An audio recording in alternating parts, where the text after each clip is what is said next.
Hello everyone, welcome to my YouTube channel mini blog 13-এ তোমরা সবাইকে ওয়েলকাম জানিয়ে আমি আমার ভিডিওটা শুরু করছি। তো চলো ফার্স্টেই দেখে নিলে আমি একটা get ready with me share করলাম।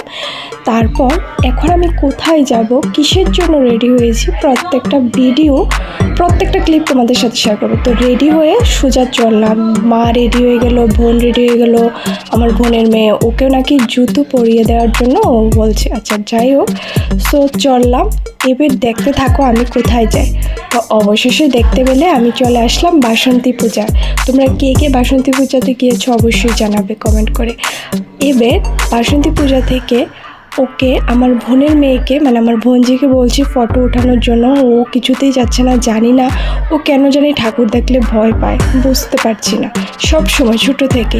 তারপর অনেক কষ্টে ওকে রাজি করিয়ে ওকে ঠাকুরের সামনে নিয়ে দাঁড়িয়ে করিয়ে একটা ফটো উঠালাম। দেন রাস্তা দিয়ে আস্তে আস্তে দেখলাম একটা কুকুর, কত সুন্দর, সে আমাদের টাটা দিচ্ছে। ও নাকি লেজ দিয়ে টাটা দেয়। যা খুব ভালো লাগলো, অনেকক্ষণ মজা করলাম কুকুরটার সাথে। তারপর বাড়ির দিকে রওনা হলাম। তো বাড়িতে এসে এই লুকটা শেয়ার করলাম। সো আজকের মতো এতটুকুই, দেখা হবে নেক্সট অন্য একটা ভিডিওতে। টাটা।